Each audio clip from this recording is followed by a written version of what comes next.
नामुमकिन काम नहीं है कह रहे हैं साहब शहाबुद्दीन साहब, फरंगी महली साहब। क्या मैं फिर से वो सवाल आपसे कहना चाहूं, मैं जानता हूं आपका जवाब क्या है, आप सुप्रीम कोर्ट फिर भी जाना चाहेंगे, क्या उससे पहले एक छोटी सी गुंजाइश नहीं बनती है? मेरे ख्याल में वो काम मुझसे ज्यादा किसी ने नहीं किया होगा। मैं तो कांची पीठम के परमाचार्य के कदमों में बैठकर 3 घंटे मैंने बात की और मैंने समझा कि मैंने बाबरी मस्जिद के बांटने का ऐसा फॉर्मूला उनके सामने रखा जिसमें वो तकरीबन मुझे ऐसा लगा जैसे उनको स्वीकार है। तो गड़बड़ कहां हुई? हाँ, मैंने ये कहा कि आप अंदरूनी छोड़ दीजिए, अंदरूनी आंगन, और दीवार हम खड़ी कर देंगे। उन्होंने पूछा तुम कहां से आओगे फिर? मैंने कहा मैं उत्तर से आऊंगा या दक्षिण से आऊंगा। तब और ये जो सामने जो राम चबूतरा है उसमें आगे की और जमीन मिलाकर आप एक विशाल मंदिर बनाइए जिसके सामने बाबरी मस्जिद खिलौना लगे।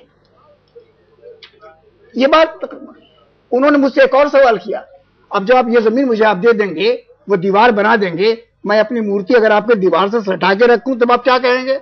मैंने कहा मुझे कोई आपत्ति नहीं है। तो बांटने की बात तो कई बार हो चुकी है। वीपी सिंह के जमाने में डिस्कस हुआ था ये फॉर्मूला, ये वीपी सिंह के सामने भी रखा गया था। जब वीपी सिंह प्रधानमंत्री थे तब रखा गया था ना। नहीं सिंह के बाद मैं तो खुद गया था वीपी सिंह के बाद वीपी सिंह के जब ये दीवार के साथ मिलकर मैनेज किए, जब ये जो 3 गुंबद को 3 टुकड़े बांटने का सवाल है ये मेरी समझ से बाहर है। आप क्या बनाना चाहते हैं? कुटिया बनाना चाहते हैं या धर्मस्थान बनाना चाहते हैं?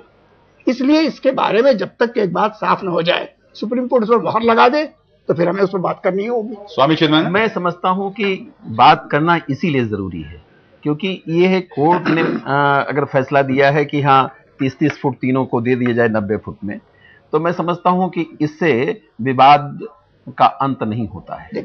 लेकिन बातचीत से ये कहा जा सकता है कि सुप्रीम कोर्ट ने, वो हाई कोर्ट के तीनों जजों ने अगर ये मान लिया है कि हाँ उनका जन्मस्थान है, तो जन्मस्थान का आदर करने की दृष्टि से हम मुस्लिम भाइयों से कहेंगे कि हमें पहले तो यह था कि हाँ जन्मस्थान है या नहीं है, मस्जिद है या नहीं है, तब बंटवारे की बात होती थी। अब ये बात जब ये स्थापित हो रही है कि ये जन्मस्थान है और 3 के तीनों जजों ने कहा जन्मभूमि है ये, तो जन्मभूमि अगर राम की साबित होती है तो उसके बंटवारे की जिद नहीं होनी चाहिए, बल्कि वो राम के हवाले करके और हमें सद्भाव का ये प्रक्रिया समानांतर क्यों नहीं चल सकती? मेरा सवाल आपसे ये प्रक्रिया समानांतर क्यों नहीं चल सकती? सुप्रीम कोर्ट में आपकी कोशिश जारी है और ये जो है बातचीत की प्रक्रिया आप स्वामी चिन्मयानंद से जारी रखें। मैं आपसे ये कह रहा हूं कि इसमें जब आपने इतने बरस इंतजार किया है तो बरस 6 महीने इंतजार करने से कोई सवाल नहीं है।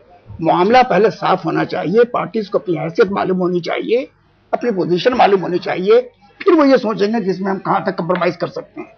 और मैं बात इनकी बात करूं, ठीक है, कोई भी मानेगा नहीं क्योंकि ऑलरेडी उन्होंने कह दिया कि हम लोग सुप्रीम कोर्ट में जाएंगे और पहले जजमेंट आने से पहले भी कह दिया कि दोनों में से कोई ना कोई सुप्रीम कोर्ट जाएगा, जो भी हारेगा वो सुप्रीम कोर्ट जाएगा। इसमें बाकी हिंदू लोग जो हैं वो सुप्रीम कोर्ट जाने की बात इसलिए नहीं कर रहे हैं कि उनका आस्था का प्रश्न एक बात के लिए तय हो गया है।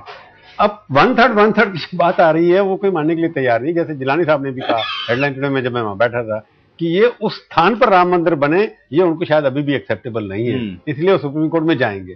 तो बाबा रामदेव जो कह रहे हैं कि जो तय हो गया इस बार, बिल्कुल ठीक बात है कि अपने मौलाना साहब भी कह रहे हैं कि मुसलमान भाई भी मानते हैं कि राम मंदिर होना चाहिए, परंतु सुप्रीम कोर्ट जब तक मोहर नहीं लगाएगी लोग मानेंगे नहीं। मैं शहाबुद्दीन से सहमत हूं कि एक बार सुप्रीम कोर्ट में जाना चाहिए, उससे पहले बातचीत का माहौल बनना चाहिए, झगड़ा नहीं होना चाहिए। मगर फिर वो वार्तालाप, जैसे स्वामी चिन्मयानंद कह रहे थे, शायद वार्तालाप का स्वरूप न रहे। प्रभु मुझे ये कहना है कि इसके पहले भी न्यायालयों में बात चलते रहे और बातचीत चलती रही, कामयाब नहीं हुई अलग बात है, लेकिन बातचीत तो चली। बातचीत को रोकने का कोई औचित्य नहीं समझ में आता मेरे। सुप्रीम कोर्ट में शहाबुद्दीन साहब जा रहे हैं, जिलानी साहब जा रहे हैं, या निर्मोही अखाड़े वाले जाए, कोई जाए, सुप्रीम कोर्ट जाए। अगर मैं समझता हूं कि हम एक आपसी जो दूरियां बनी हुई हैं उन दूरियों को कम करने के लिए इस मुद्दे पर हम एक दूसरे को समझने की कोशिश, सोच भी बदली, स्वामी एक दूसरे को समझने की कोशिश